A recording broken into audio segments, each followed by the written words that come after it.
Hello guys. So I had some questions about regards to my setup. Uh, some guys actually asking questions. I just wanted to answer them in one video rather than answering them on each videos. Sorry, on each writing for each of them, to each of them. Uh, so basically, the questions are usually with the generator, how how this thing performs, like the monsoon. The heater which I have at the back, okay, and maybe the hookups, the setup, okay, maybe the, uh, the autofill mechanism, which is this one here. Okay, so that's the mechanism right here. You just plumb a hole right here, sorry, right here, right, just so make a hole here, and then you can get this part actually from Home Depot. And this one, the quick disconnect, and this mechanism, you gotta look through your local carpet cleaning shops. Okay, that's where I got mine, here in Toronto. So I have exactly the same thing which I have done on the side here. I don't know if you can see it, but see right there, I have done that exactly. So you need to actually anyone that's actually willing to put that mechanism in there, you have to know how your machine, where it's going to end up. So I planned it this way, okay, and then I have something like this for a direct injection. Okay, so there I have a direct injection, and this is my bottle for direct injection for the soap or acid rinse, whatever you want to call it. So I have it here too.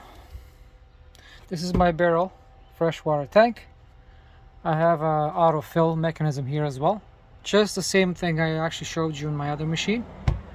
Okay, so it fills it up, automatically stops, and then when this thing is taking the water from the tank, I can set it up as direct injection, and that's where that is. Okay, so mine is a little bit complicated, but you can make a simple one. I don't know. This one is actually, I'm using it for my other pump over there at the back, which I'll show you.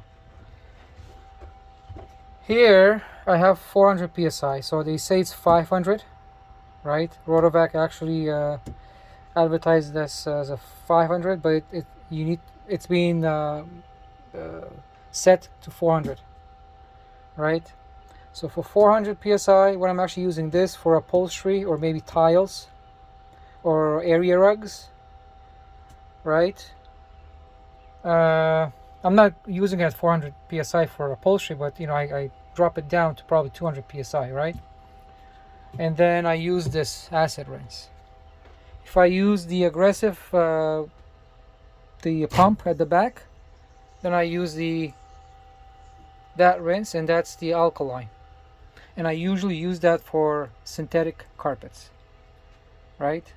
So I have the option here to transfer the water from the tank to the pump at the back, or to the machine over here that automatically fills. Okay, and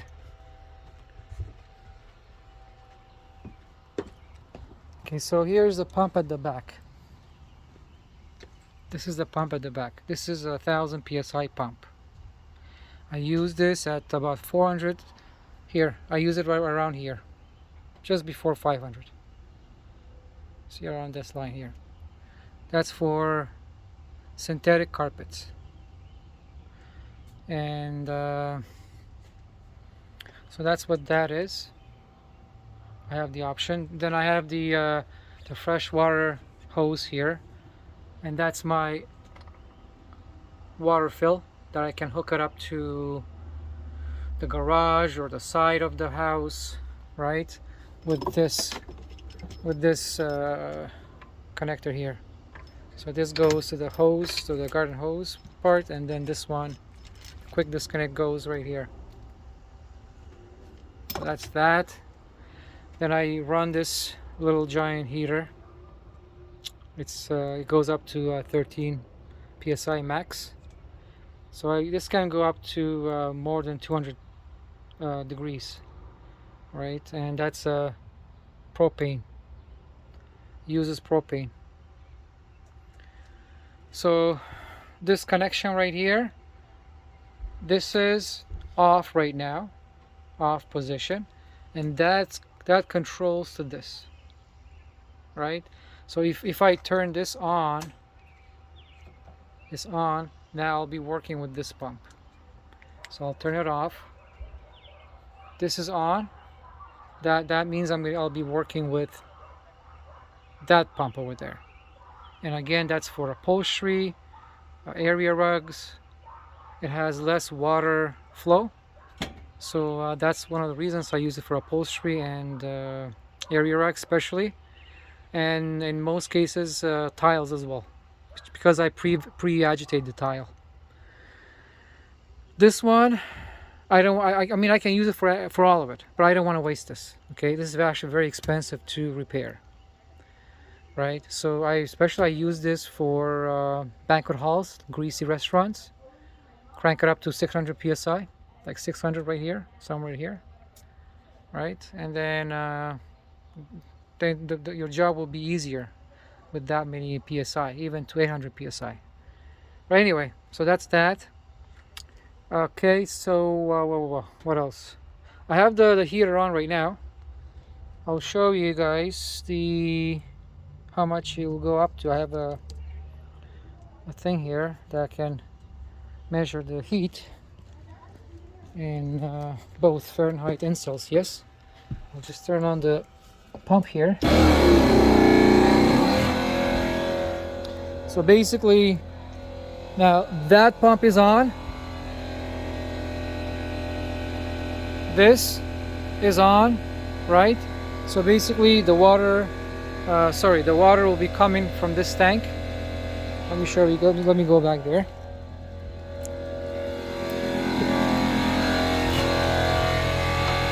So this is off. That's for that pump over there. This one. This is on. So it's going to be start automatically filling there. The pump, this pump right here, it's going to be automatically filling that right there, right?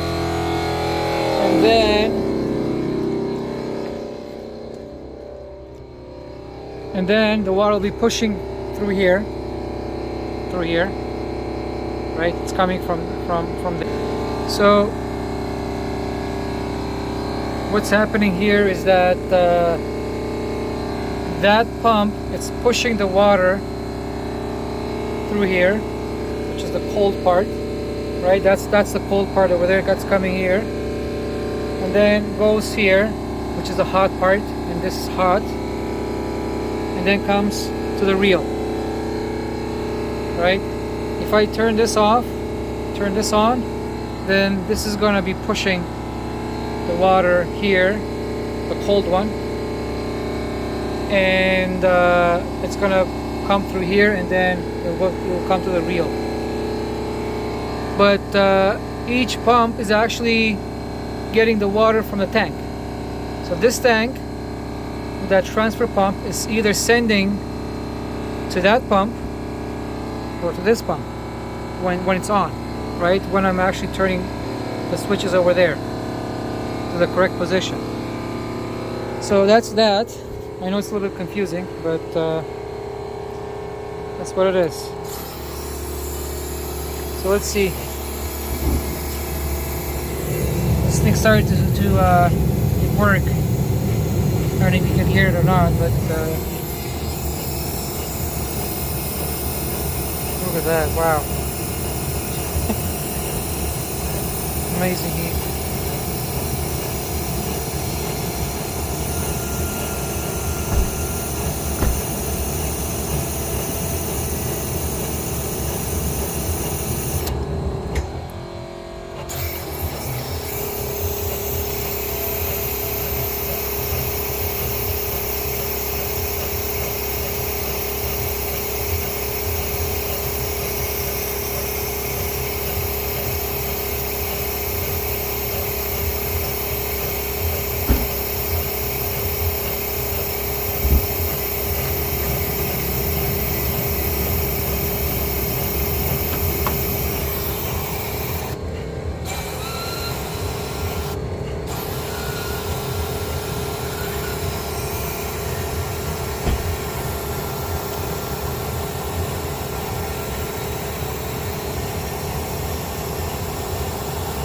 really hot right now, guys.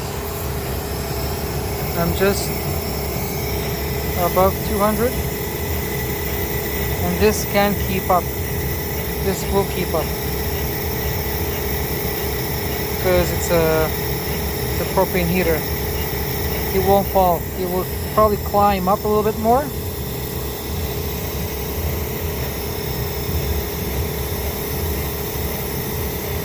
So I'm right at 212. Let's see if it's gonna go to 225.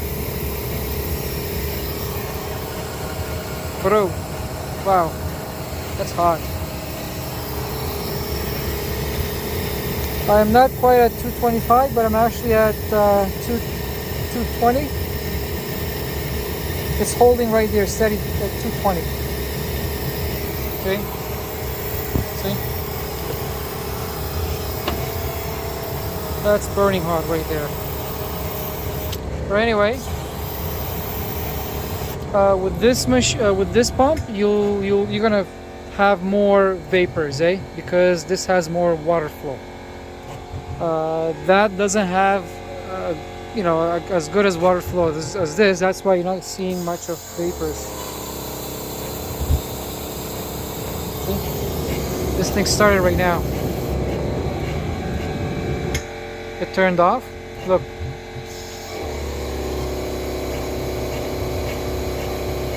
It's gonna turn on right now.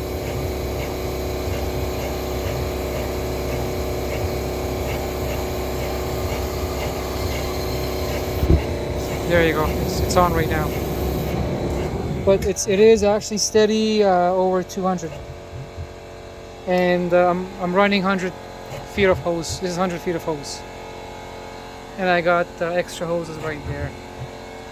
So that's that. I don't know if you guys have any other questions about this. Let me know. Oh yes, I'm gonna talk about the power of this machine. So basically, when I got this machine, I did some testing at 150 feet. You guys can watch my old videos. 150 feet, I was getting amazing recovery, right? With really good drying times. However, and on that video I said I'm not gonna have any I'm not gonna add any booster. Ta-da! I have a booster right there. It's a homemade. Okay, here's the thing. My daily work, which is 99% residential, I don't use that booster at all, because I'm actually at about 125 feet usually. Okay, now about about a month ago, or it's actually about a month and a half ago, I had to run 300 feet of hose. So I don't have 300 feet of hose, but he brought his own, so I borrowed his hoses right there. So without the booster, which I didn't have the booster at that time, I ran 300 feet with this, and the job was still done perfectly fine. Okay, and here I'm actually using 14-inch 4 jets wands, so which is 1.5 inches. It did an amazing job with 2-inch hose all the way with a small reducer to 1.5 inches. So that day I decided to, you know what, I rather put this on, because probably he's gonna call me again for those jobs. And on top of that, I have booked some other jobs, like banquet halls this coming week, which is I will run there at least 200 feet. So basically I'm going to use that, right? But when I was cleaning it with 300 feet of hose, yes, the power was not there, but it still did the job. There was enough power for me to suck the water, leave it damped. Okay, it dried in a day. I did not leave it soaked. The client was extremely happy. So yes, it can handle 300 feet, but you gotta have that. So if you want to move quicker. So I was actually moving a lot slower. I was doing extra passes, right? So that's that. For the power generator, I have a dual fuel. Okay, here is the dual fuel running wattages. It's a 9,000 starting watt, 7,200 for the running watt for the, what is it, for the, I don't know what that is for. Anyway, starting watt for, okay, so actually that's for the gasoline, sorry. And then 8,100 starting watt for propane and 6,500 running watt. With this, I always use propane. So I'm actually at 6,500 running. So with that, what I'm running is the pump,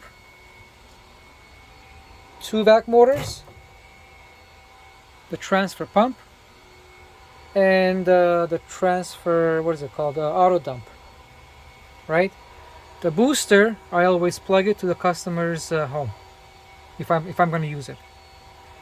But most likely I don't use this at customers, like most of the time I don't use this unless if I'm going to run like 200 plus feet of hose, right? Or if I'm going to have like pet treatment, you know, carpets has a lot of urine. I need the maximum suction so I don't leave them too wet, so there's no wicking back, right? Then I might think about using that. Otherwise, that's not required. But if I have to use it, I plug it to the customer's home. But to run this machine with the pump itself, that's what you need. That's what you need. You don't need more than that. Of course, you can buy a bigger one than that. No problems. Right? Now, why do I use that, the propane, over gas? Here's the thing.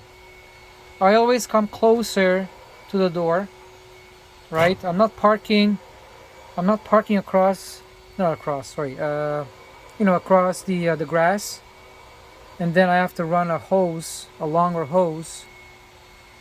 So now you got to protect the customer's grass, right? So that's creates a lot of headache. If you actually park closer to the customer's door, you can't use gas because of the burning fuel. It's toxic basically, right? That one is a lot cleaner. It won't mess up anything. They're not going to complain about any smell, right?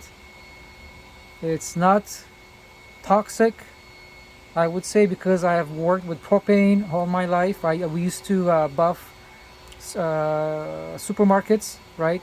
Closed supermarkets, and we used to use the buffers were actually all with propane tanks.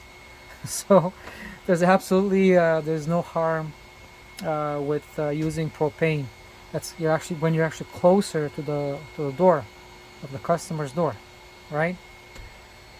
So that's one of the reasons I actually use, and plus it's a cleaner burn, and on top of that,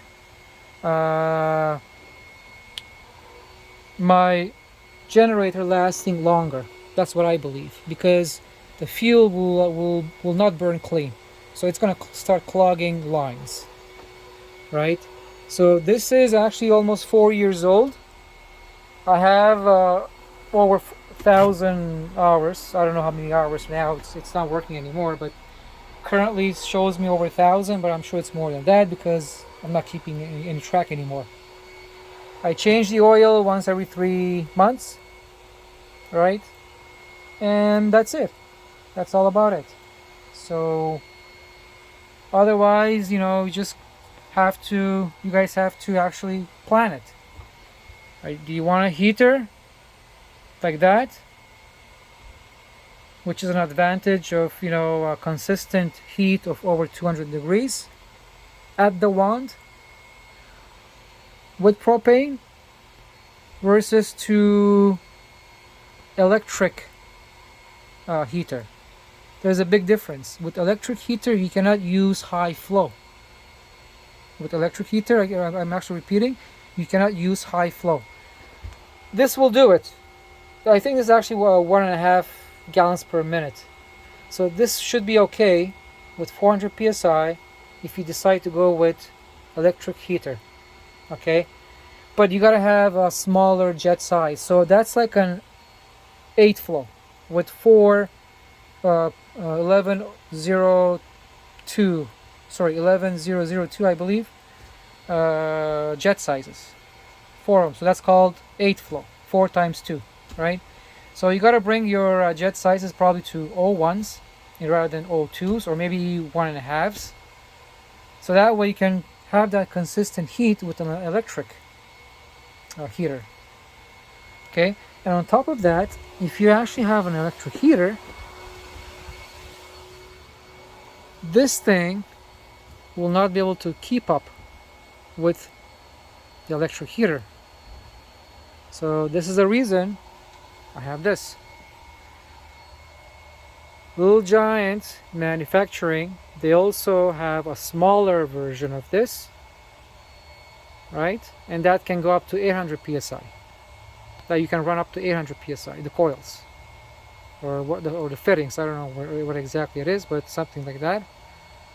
This one is maximum 13, which is, this is 1,000, so it matches perfectly for this. All right, so this is one of the reasons I have gone with this one. I used to have the smaller one, but I lost it in the winter, unfortunately. I lost it. I mean, it burst, it froze. Anyway, that's another story. But this is my old machine. I still keep it as a backup, or I use it at I take this to the condos. So I just put it right here. The day that I have a condo job, I just put it here, and I take it out from here, right? And just carry it to the condo, inside the condo. I don't know, to the 20th floor or whatever, 40th floor high rises. So that's very powerful, by the way, guys. That's the LX, the dual LX. But I think this has a little bit more juice than that. That's what I think. You can go easily with that 150. Same thing with this. I run up to a 300. Why am I saying psi? But 300 feet, right? I don't know what else. What else is there? I mean, the connections are obvious. So that's the exhaust, right? That's the intake right here. Intake, exhaust. The intake goes to the exhaust on the bottom. Let me show you that. So I don't know if you can see this or not. It's dark there. So basically what I have there is, yeah, it is dark. What I have there is like an elbow. So this machine has its stack, or the exhaust, right in the bottom, but it's very soft. Okay, so I was able to fit and then tied it, okay, with something like this, so that way it doesn't move, right? And then I just ran a hose back there that's meeting this hose. Okay, so now that was very easy for me with this. Why you say that? It's because of this. See? The exhaust is right here. That's the exhaust. It's not in the bottom. So this is the reason. This one you can just, put a hose here and then run that to this. Very easy. So now here's another thing. I was going to make a hole right here, right? When you make a hole right there, it's gonna end up somewhere here, another stack, just like this one. So it was going to have like a dual stack. But this was actually, I was going to do this so I can gain more CFM, right? But guess what? Good thing I did a test before I made a hole here. So what I did was I tested it. I actually did, there's a hole right here, right? So I plugged the booster right here, right? I plugged the booster right here, and I ran the booster, the two vacuum motors. Guess what? The lift dropped significantly down. The CFM went up, but the lift was significantly down, like less than probably 10 what do you call that? Let me just see here. Hold on a sec. Uh,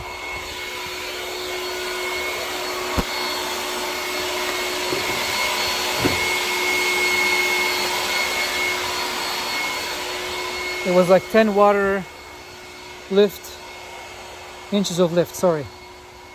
So basically, I'll show you guys right here. I have this. I was doing some testing. I also have a CFM reader as well. So it drew. Okay, so this thing actually produces something here, right? 200 or 220. Actually, I'm sorry. So what I was doing when I was boosting it through there to have a second stack, the freaking lift dropped all the way here, less than 10. Somewhere here. So that's not good, right? So now what I did then is I did another testing. This thing I plugged it right directly to the other two. It's like three now vacuums in series. The CFM went up. On top of that, I'm getting, if I run all three, I'm getting a higher CFM, and I'm getting somewhere here.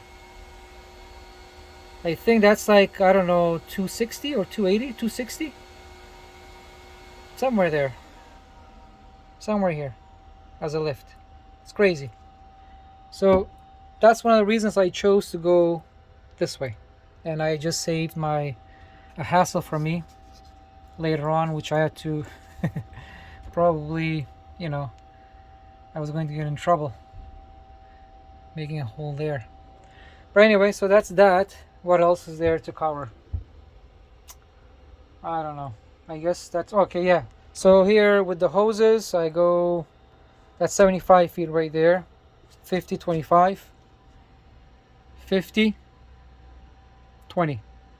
That's it. That's all I need. And I have this one. That's about 15 feet. I plug it here. And then the other end, I plug it here. Right? I take this outside. That's like a starter hose.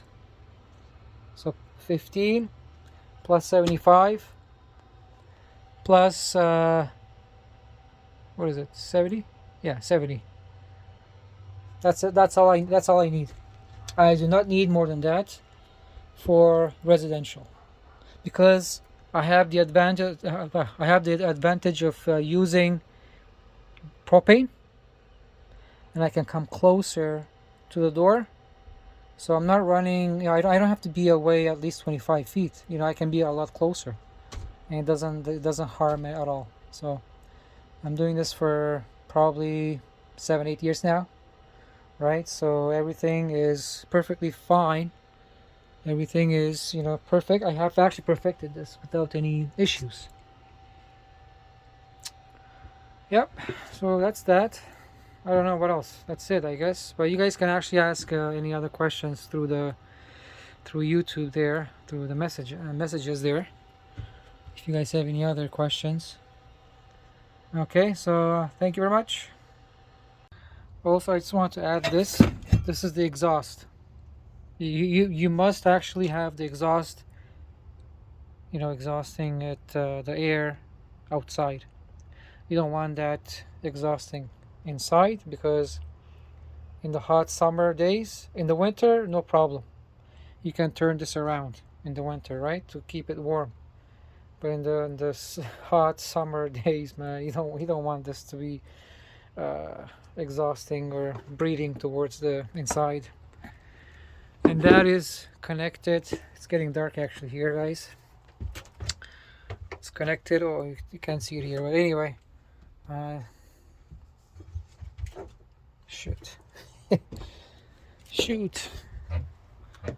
It's actually connected to the side of the exhaust of the booster, right, which I showed you in the previous video.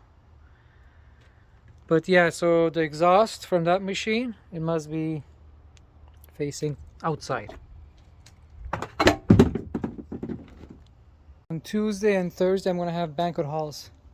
I will take some videos and show you guys the performance of this machine with the booster, and I'll be running 200 feet of hoses.